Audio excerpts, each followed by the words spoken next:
Good morning, everyone. I see I'm a little crooked. Good morning, everyone. This is John Fallett with Senior Enrollment Solutions. You're tuned into week number 5 of our 22-week roadmap to success training for 2022. This is May 6th, 2022, building your future, reviewing your business. We're going to begin here in just a moment's time as it's 10 o'clock. We still have a few individuals logging in. I will go through, obviously, questions from this previous meeting as well, but want to be respectful to your time and begin promptly at 10 o'clock or within a few minutes. So as I continue to see individuals logging in, welcome. Once again, you're tuned into week number 5, May 6, 2022, building your future, reviewing your business. So without further ado, let me just get my screens together here real quick, and we will jump right in.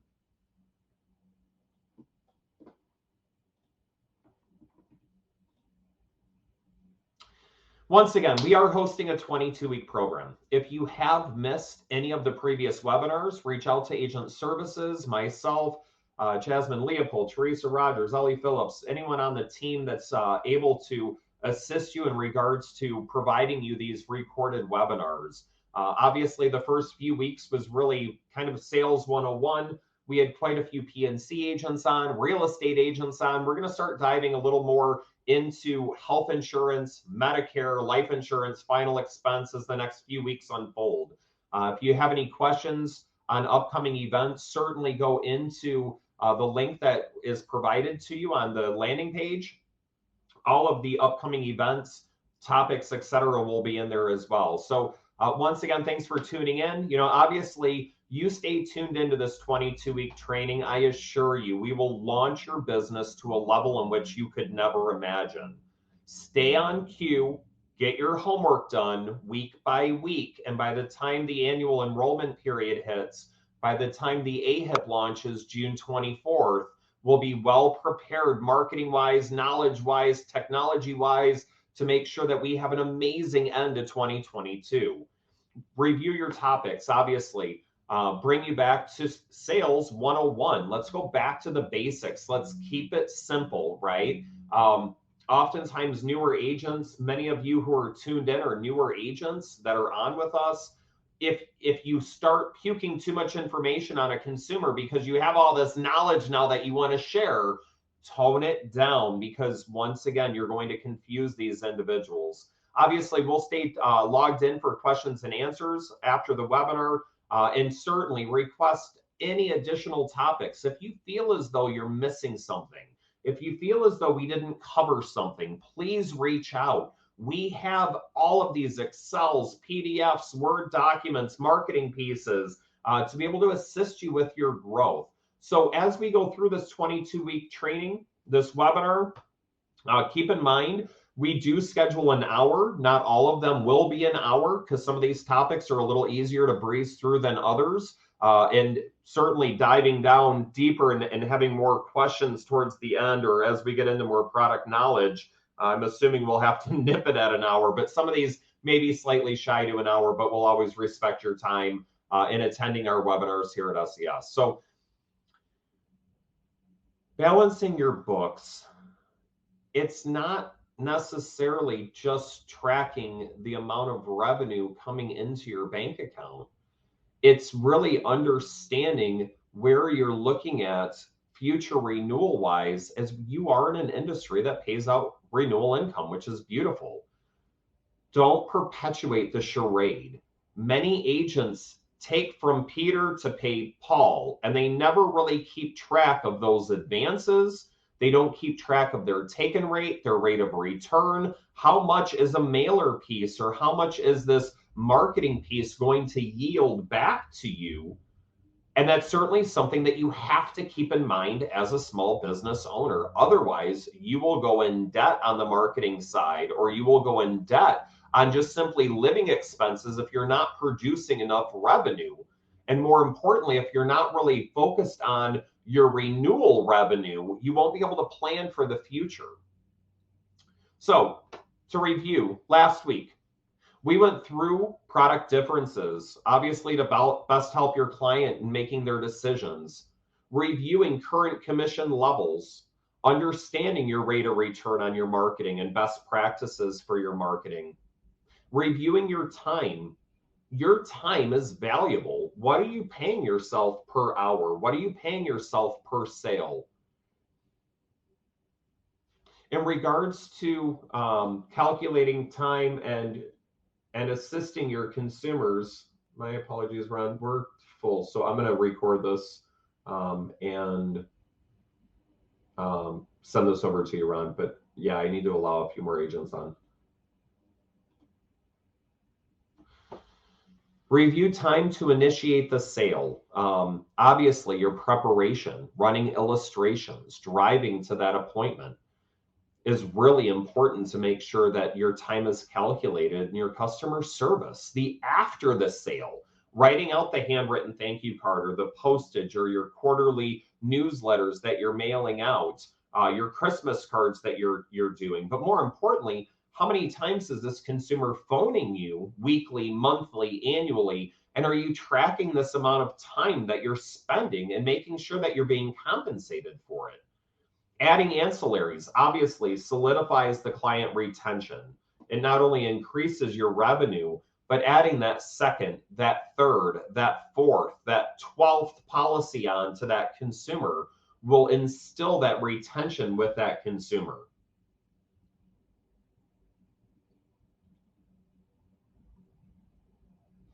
Your homework for this last week, make sure that you have some kind of successor program set up.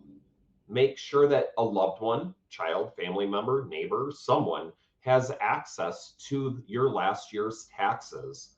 More importantly, your W-9s that are being sent out to you. If someone needs to track down commissions in the event something happens to you, take the AHIP, get licensed, get certified, or sell or move that book of business for you to keep your renewal income. I beg of you, make sure that you go through and create some kind of successor program. Reviewing your contracting, obviously before any lockout periods, which typically begin October 1st. Any events that you have planned throughout the summer need to obviously get approved through the carrier, co-ops. Any money that you plan on spending between now and October 1st, certainly get all of that down in writing. Figure out what you're looking to do this summer to create any activity, or what kind of activity are you looking to create? What kind of incentives are the carriers putting on for you as well? Whether or not it's a final expense trip, a med sup trip, what are your focus in regards to wanting to go to Punta Cana or Panama or Costa Rica or Hawaii or any of these other incentive trips that are going on? Is there a location in the world that really intrigues you that you're setting your sights on to start really organizing yourself in your book of business and your sales to obtain and achieve that incentive? Have you created a 1 year, a 3 year, a 5 year commission tracking? And that's really what we're going to go through here shortly as well, is helping you make sure that you're tracking all of this. We had a few questions come about after this last week. Is there an equation most agents use for calculating their renewals? The answer is yes, and I'll walk you through all that here in a moment as well. It is dependent upon the product. Even a life carrier, you take Transamerica, for instance, they offer 13 different products that range from a 5% commission to 125% commission. And it's really important that you understand and dive in to know specifically what you're selling to that consumer and what the commission rate is going to be paying out to you. Certainly, your Medicare supplements, they pay out for 3 to 6 years. We'll go through that in a moment. Your final expense pays hot and heavy for 1 year and then decreases to 2 to 3 to 5%, carrier dependent, state dependent. We'll dive into all of that here in a moment. Do all carriers offer or have a successor program? And that's a great question. It was really United Health was the big one that has a successor program built in. There are forms that United Health has. Besides that, you need to set up a successor program if you don't have one already through either SES, which automatically provides one to you by finding out who your beneficiary is and assisting you through that, or through the carrier.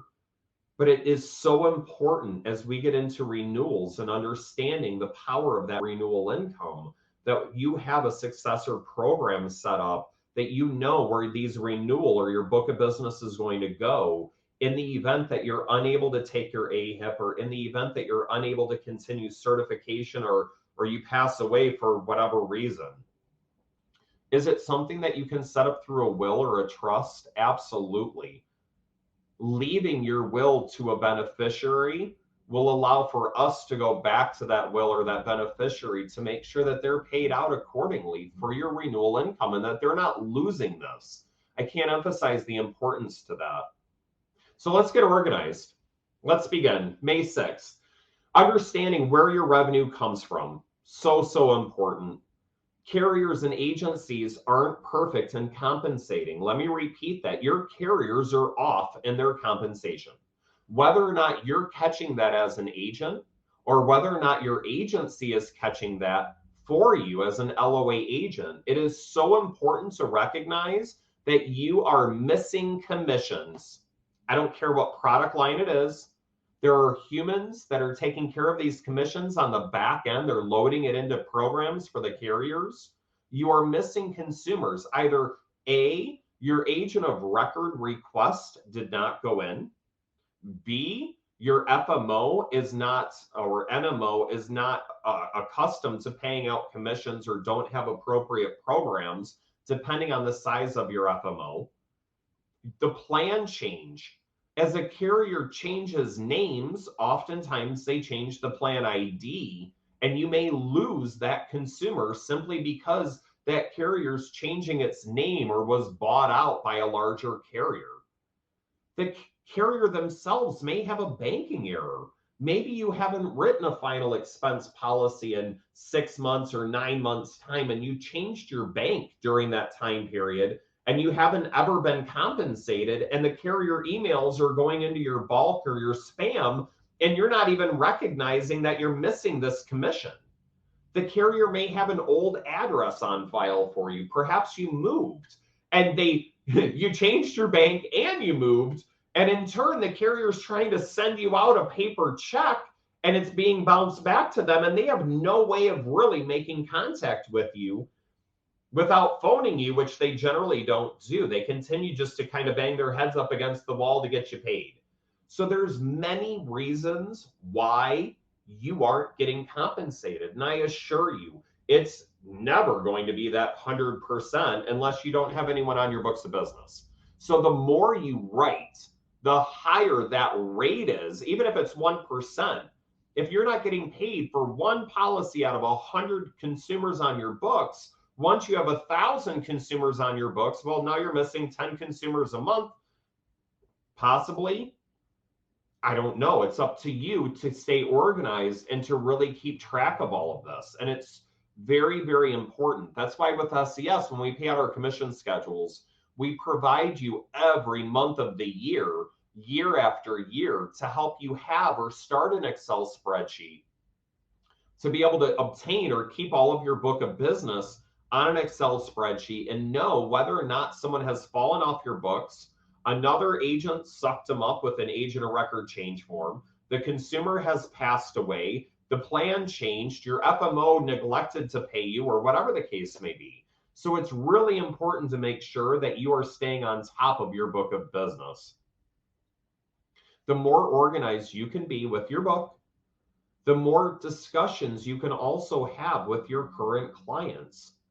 Knowing whether or not you sold someone a hospital indemnity plan with that Medicare Advantage plan, or whether or not you know that you sold them a final expense, or any notes that you have or have kept from your meeting to circle back with them to talk about their grandchildren and offering them a child policy, a transitional life, or whatever it may be to help them with their 5 grandchildren, because that was a concern at your meeting. But then it was AEP and you ran out of time and you had another appointment 45 minutes or an hour later that you had to run off to. So you procrastinated that conversation, which is completely fine to do. Put off the final expense, the life insurance, until the beginning of the year, or know when they're getting their tax refunds, when they have money to be able to buy that one pay policy or purchase that final expense. But the more organized you are and the more tracking you keep on the back end, the easier it is to circle back with that consumer and offer them another product, either face to face or over the phone.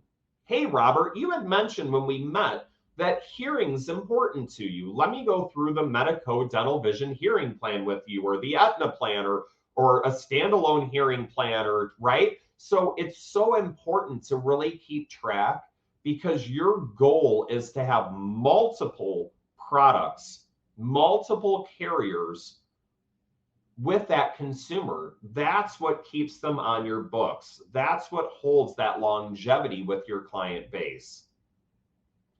A simple sample of an Excel spreadsheet. If you need this, be happy to provide it to you. Your AEP this upcoming year, tracking the first name, the last name, the address, zip code, obviously phone number. So that way, if and when we wish to send out Christmas cards, they're already on an Excel spreadsheet. It takes you 30 seconds to hop into Vistaprint or to hop into any of these other programs to be able to send out cards for one.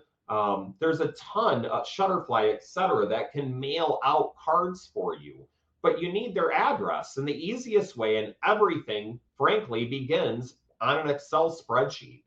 What carrier did you offer them? If you wish to keep track whether or not they're a dual eligible or a non-dual eligible, are they LIS? So that way you could have a whole list of consumers that you may reach out to mid-year and make sure that they're okay and haven't changed their plan. Is it someone that's new to Medicare? What's their enrollment date? What date did you submit the app? If you need to track down or go back with that carrier to understand that they didn't receive the application, therefore you never got paid, to be able to track this down and make sure that all of your consumers are getting taken care of. Is there a confirmation number from completing it online? Because that's obviously helpful in tracking those apps down as well. Did you complete an HRA or a VBE? We'll go into all of that shortly, but some of these carriers are paying out up to $125 per app for a VBE call. So we're going to talk about how to make additional revenue here over the next couple of weeks. There is a doctor's office clinic that's paying out $550 for a lead generation. You also have the $125 for your VBE call. You also have your full commission. You can be making $800-900 on a Medicare Advantage plan this AEP, but it's really important to track that. Where did your consumer come from? Was it a business reply card? Was it an event that you joined us? The Wayne County Senior Fun Fest, the Huckleberry Railroad, the Detroit Zoo Days, both events. There's so many events coming up with carriers that we are setting agents in to collect leads in order to offer additional coverage or to get you plugged into your community. Where did that source come from, and how much money did you spend on obtaining that source? So important. If it's a mailer drop and you're only getting 1% back on a mailer drop, that's 10 leads out of 1,000. If you're only closing 12%, you're closing 1.2 leads out of a mailer drop. That mailer drop or that consumer just costs you about $450 to obtain, plus your time, plus your internet, plus your home office, plus wear and tear on a vehicle, etc. So what is that total amount that you're spending to obtain that consumer? On that previous Excel spreadsheet I shared with you, we can break this down carrier by carrier. How many apps did you write? What's your percentage of VBE calls or health risk assessment calls compared to how many apps you wrote? What was the revenue that came about with those applications? What was the revenue that you obtained from your VBE calls? What's your carrier total? How many dual eligibles, LIS, new consumers, etc.? We can break all this down annually to really see and understand that, wow, Because St. Joe's dropped WellCare, and I write primarily Pontiac, Northern Oakland business, and I primarily write WellCare, it's apparent to me that I lost a large percentage of my business because of that network, but I moved them all to Priority Health. So from year to year, you can see this transition of where you're moving your book of business and who is kind of that flavor of the year when it comes to that Medicare Advantage plan in the area in which you're conducting business. But it's so important to know and to be able to judge and to budget how much money you're looking at marketing and what's going to come about, realistic numbers, realistic percentages, what's going to come about in regards to that marketing and what your revenue is going to be, and how much can I set aside for marketing this year if I'm looking at this amount of revenue. So right now is the time to begin to plan your marketing strategy for this upcoming AEP. The AHIP launches in less than 60 days. That's 2 months. By the time the AHIP launches, by the time we get your items approved through CMS, which basically everything now needs to be approved through CMS, about 2-month lag time to get your marketing materials approved. We then need to come up with a budget to be able to figure out what is it that you're looking, how many apps are you looking to write? If it's Medicare, if it's under 65, if it's Medicare Advantage, MedSup, what are you looking to do this AEP, and how do we start planning this for you? Now, keep in mind, your Medicare Advantage plans 2022, new to Medicare pays $573, renewals pay $287. I can't tell you the amount of agents that come into this industry for an AEP, write 50 apps, leave or don't recertify. Maybe they get a job at Amazon or Ford or go back to work at Comcast or whatever it may be. And then they call us the following February saying, hey, why did I just get $1,000 check put into my account? Well, that $1,000 check is your 50 apps times that 287 divided by 12.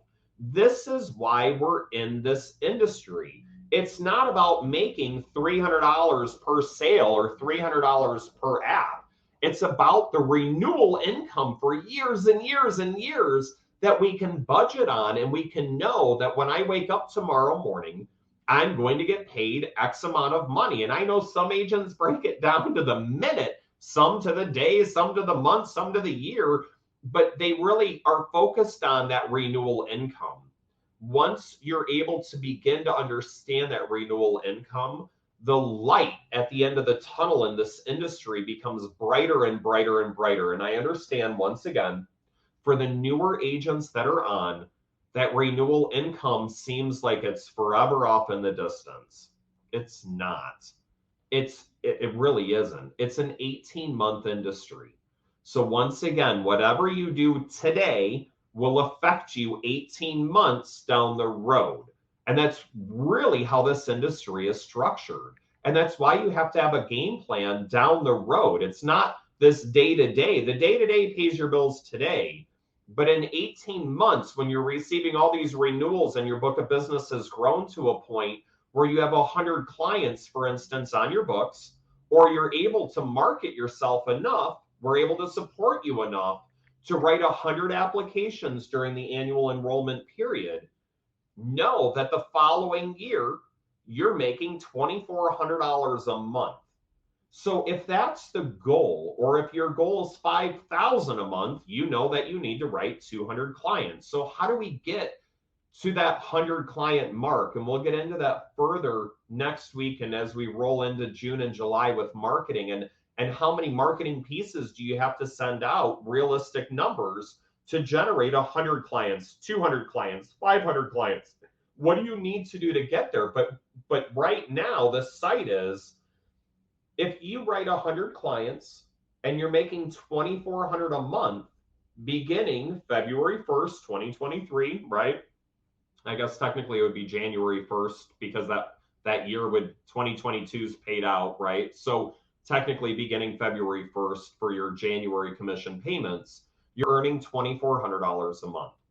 month after month after month. You don't have to do anything else. Obviously, there's attrition, which we'll get into here in a moment. But that $2,400 a month, then you can budget for additional marketing. Now you can own a nicer car. You can move into a nicer place. You can refinance your home and pay it off sooner. You have this renewal income coming in. This is the true power of this industry. So don't lose sight of that renewal income. I know initially we're after that monthly check, paying our bills, getting caught up, getting as much marketing out as we possibly can. But down the road, it becomes much, much easier to pay for more expensive marketing, to live a better lifestyle, as long as you're focused on that renewal income and keeping your consumers on the books. So how do we calculate our take-in rates? Most carriers are looking for a 13% or better take-in rate for the first year. You should not be having many rapid disenrollments at all, if any. Someone should not be dropping off your books in the first 90 days. If they did, you sold them the wrong plan. You either didn't look to make sure their doctors are in network, you didn't make sure that their medications are covered or affordable to them, they fell off your books, or they passed away, which generally in a 90-day period is pretty unlikely. After that, the carriers are looking for a 15%. Now, because of attrition, because of COVID, because of network changes and consumers dropping off your books of really no fault of your own, their plans just no longer accepted at that network. And to keep realistic numbers, we focus on a 20% take-in rate, drop-off rate. You're going to lose 2 out of 10 consumers every year. That's what we keep on our books as a persistency. Now, persistency, obviously, once again, is keeping these clients is imperative in growing your business. I don't care if I lose 20% of my book off WellCare every year, but I need to make sure that these consumers stay with me and I increase my Blue Cross by 20%, or I increase my Aetna by 20%. I can't just lose 20% of my book of business, because if I do ever become ill or I'm unable to write business, my book is going to dry up in 5 years' time, is the reality to this. So let's go through a couple examples here in regards to week 4, as we were discussing how do you really calculate this. So let's go through MedSup for a moment. The average Medicare supplemental plan has an annualized volume. The total premium a consumer's paying throughout the year is $1,560. Okay? Divide that by 12, it's roughly about $132 a month as an average premium for most consumers. I'm not just hitting on the turning 65s. I'm talking about the 70-year-olds, etc. If your average commission is 18% nationally over a 6-year time period, you earn roughly $1,685 for that sale. I assume that my MedSup sales will earn me roughly $1,000. That's really what my site is on. 4 years is about what I calculate that my consumer is going to stay on the books, not pass away, or not change plans.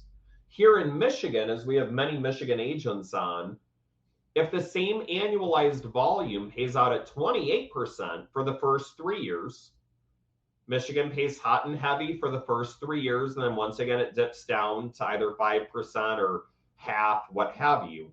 But that first 3 years pays you $1,310. Your remaining 3 years only pays you $234. So when it comes to Michigan specifically on MedSup consumers, you have to change their plan every 3 to 4 years in order to keep that bell curve, in order to keep your commission strong and not begin to lose money on that commission side. So it's basically almost like an auto lease. You should be paying someone, or you should be following up with that MedSup consumer on that third rate increase. You write the policy, they're good for a year. First rate increase comes for that second year. Third rate increase comes obviously for that third full year.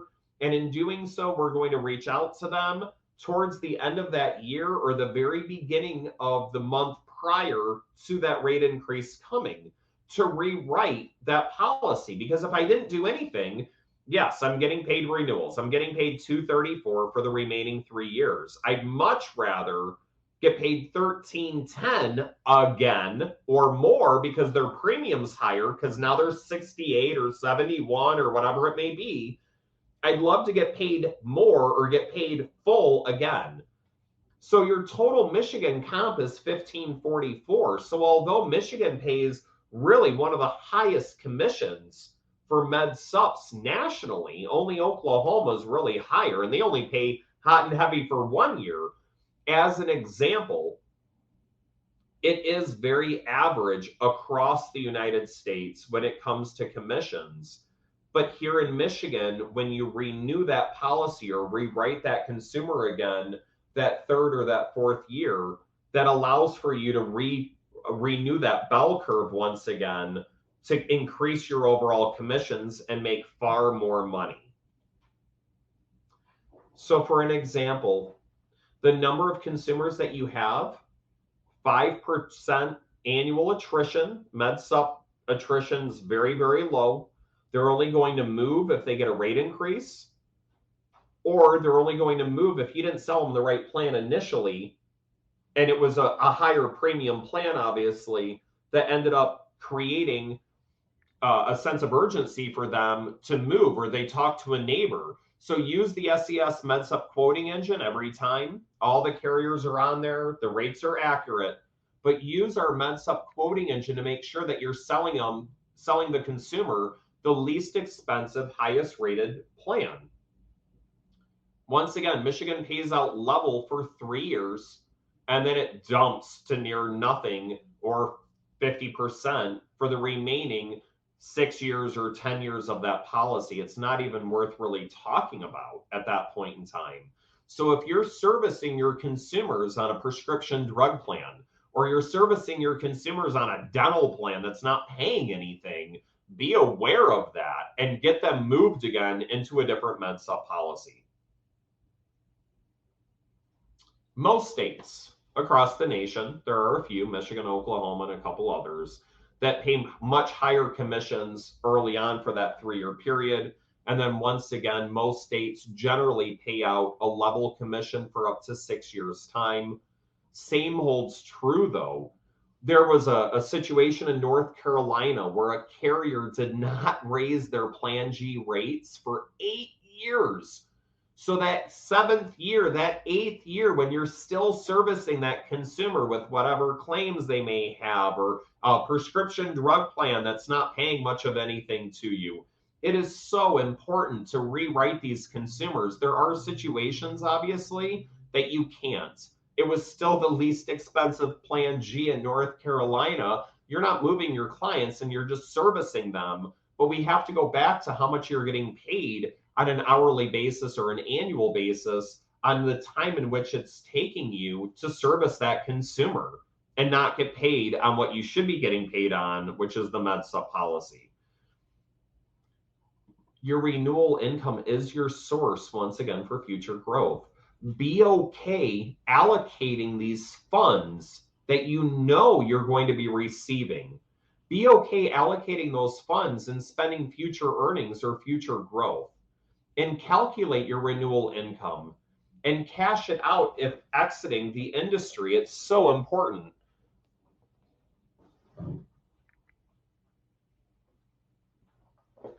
If, for whatever reason, you're deciding on retiring, or you have an opportunity to go teach at a university and it's always been your dream, or whatever the case may be, do not walk away from this renewal income. The carriers will suck it up. They'll treat it as profit to them because you're no longer certified or couldn't take the AHIP or what have you.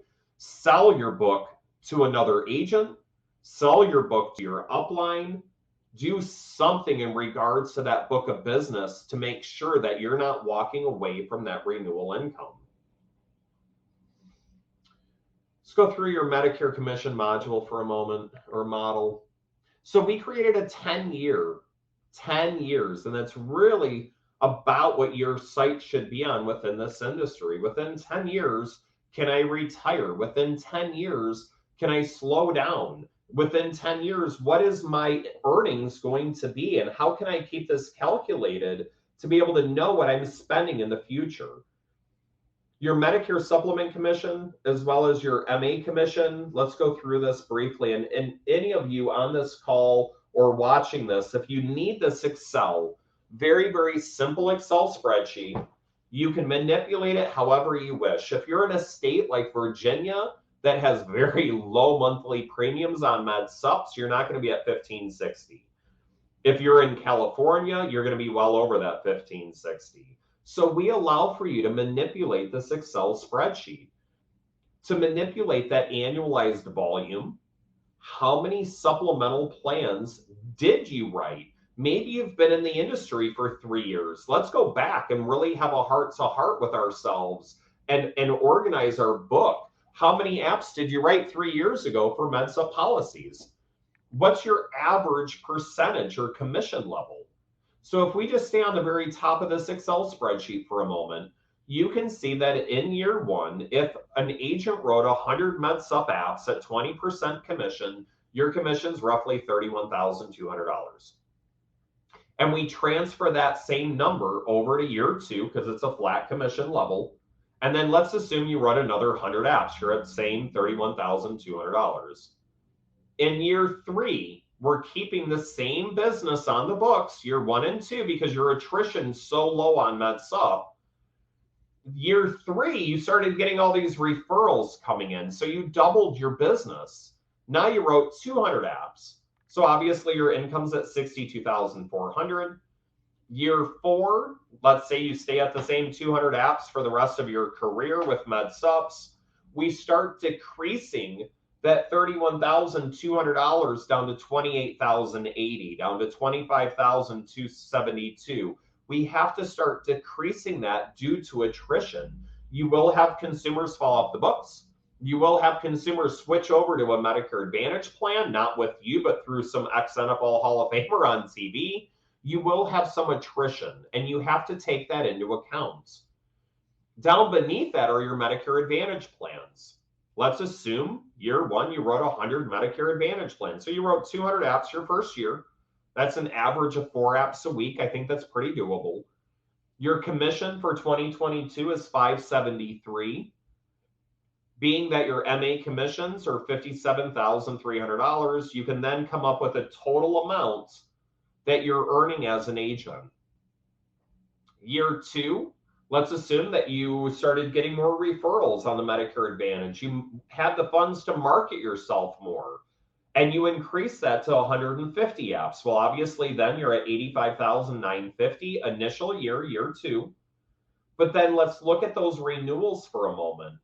Because they're Medicare Advantage at $573, we had to divide that in half, right? Because it's a renewal.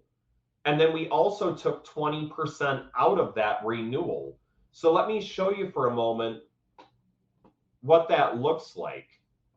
So these formulas are not scary. We're just simply taking the number previously, dividing it by 2, and then multiplying it by 80%. If you need help with formulas, please reach out. But this is so, so important to allow for you to really understand how much income or revenue you can expect 4 years, 5 years down the road from the business that you wrote 2 or 3 years back. You have to be able to budget this because you have a marketing budget that you should have, which we'll talk about here in 2 to 3 weeks' time when we really dive into marketing as a whole. But that marketing budget is crucial for you to have to be able to implement and know exactly what you're spending on an annual basis and how much renewal revenue you can expect to bring in. So if you are planning on retiring in 4 years, 5 years, 10 years, you can also budget how much retirement you should be expecting out of the hard work that you've put into in an industry that pays out renewal income. I can't emphasize the importance of you budgeting this and recognizing and holding yourself accountable. Maybe you only wrote 20 applications your first year. That's okay. Maybe you got licensed in September and it was your first AEP and you were just getting your feet wet. That's fine. But you should be able to know now how much revenue is coming in from that book of business from 4 years, 5 years, a year ago of when I started this industry.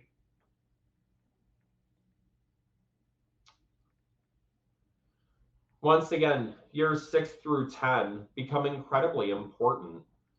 If you're no longer writing business, certainly put a 0 here that you're not writing any business, but it will allow for you to really keep track of how much revenue you're going to be making for the first 5 years of your retirement, or how much revenue you've made from the first 5 years of your career.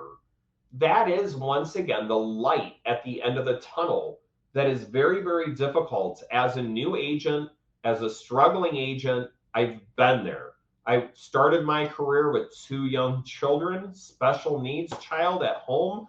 I was on the road all the time, but I had to keep track of my family's finances and my business finances so I could continue to grow and continue to earn a higher revenue than what I did the previous year. We deal with inflation. We deal with gas prices. We deal with a lot of increased costs year after year. And if you're not keeping up with your rate of retention or attrition for that matter, or you're not keeping up with the amount of money that you're bringing in revenue wise, you're going to be in a pickle 2 or 3 years down the road because you're spending the same amount on marketing, but your cost of goods to continue feeding your family continues to increase. So let's go through a couple more examples. Your final expense. Most states pay out about $560 as an annualized volume. Let's assume that you sold Joyce a final expense policy and it was $42 a month. At 115% commission, your first year would pay out $644 as a 12-month earnings. I don't care if you're going as earned, obtaining this money on a monthly basis, or taking a 6-month advance or a 12-month advance. Your total amount of revenue you've brought in that first year is $644. Keep in mind this is dependent on the carrier. But let's talk about commission levels for a moment, because that's a huge thing with kind of the bait and switch on the final expense side. I get a lot of emails. I see it all over LinkedIn. We pay out 115% commission, or we pay out 120% commission, etc. So let's go through a couple examples. If carrier A pays me 100% commission for a final expense policy first year, and I earn a 5% renewal for 10 years time, that policy would have paid me $812. If carrier B offers me 115% commission for the first year, but I'm only earning a 2% renewal for 10 years, I've actually made less money selling a policy with a higher commission level. So if you're not keeping track of your renewal commission levels and you're only focused on that first year, kind of that bait and switch of, hey, we're going to pay out a higher commission level than carrier B, and you're not watching your renewals, you may actually be costing yourself money or revenue down the road. Your initial compensation means little. This industry is about volume and renewals. That's all it is. How many apps can you sell? How quickly can you sell them? And how long can you keep that consumer on your books? Focus on your renewal income. It is so, so important. So to review, as I know we're running out of time, but I think we're right on time. I need you to go through and really understand your renewal income. If you need anything, Excel spreadsheets, calculators, contracts, showing you or helping you understand that renewal income from carrier A to carrier B to carrier C. Obviously, with your Medicare supplement, that doesn't really matter much. On your Medicare Advantage, doesn't really matter much. But when it comes to your ancillaries, your dental policies, for instance, some dental plans are paying 50% commission first year, but then it dips to 5%. where other dental plans are paying 24%, for the life of the policy. So even on a dental plan, you could be focused on a policy that pays out super hot and heavy first year and pays nothing second, third, fourth, fifth, sixth, where I would much rather have more revenue and keep that consumer on the books for a longer period of time. Budget your renewal income for upcoming marketing and business growth. Now is the time. You're in May, and this year's going to be eaten up real quick. So come up with a business marketing strategy. How many mailer pieces, postcards, letters, lawn signs, pull tabs, events? What do you plan on doing to set yourself up to get to the application count that you're wanting to have this annual enrollment period? What's your goal? Is it 100 apps? Is it 500 apps? Is it 1,000 apps? Let us know, and we'll help you backtrack and understand what it's going to cost and how many leads you're going to need to obtain, what average closing ratios are, etc., to obtain the revenue out of the marketing that you're about to put forth. And if you're not planning on putting forth any marketing or any revenue because you just simply can't afford to, reach out so we can get you plugged in either to our CRM, our lead generation sources, something to generate a revenue for you, because if you're not selling anything, obviously you're not making any revenue. Incorporating your renewals into your rate of return figures. What is the true cost of this MedSup lead that I just spent $55 in purchasing online? Is it going to really accrue to be something financially rewarding to me? Now, granted, if your rate of return is 10% on a hot internet lead, that $55 lead literally now just costs you $550 at 10%, right? So in selling that MedSup consumer and only making $450 first year, I know it's going to take me about 15 months to break even on that one sale. So is it worth it to you? Can you survive 15 months in the dip for that 16th month and beyond to be rewarding? Some agents will say yes all day long, and other agents will say, hell no, am I even considering spending really $400 on a sale, not a lead? But the same holds true with your mailer pieces.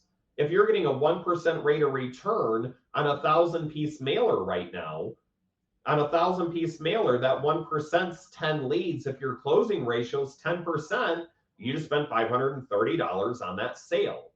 So if it's unaffordable for you or you need assistance in balancing all of this, please get your marketing thoughts together now.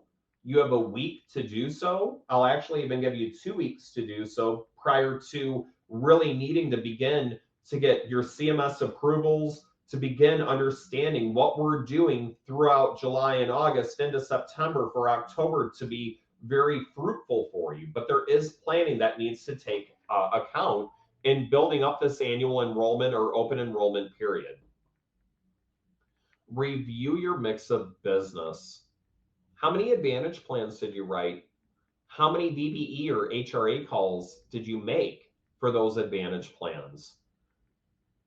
If you're offering Advantage plans, what percentage did you sell a hospital indemnity plan to, or a final expense policy to? If you're selling MedSups, how many annuities, how many life policies, how many dental policies, or how many cancer policies did you offer and assist that consumer with? What is your mix of business?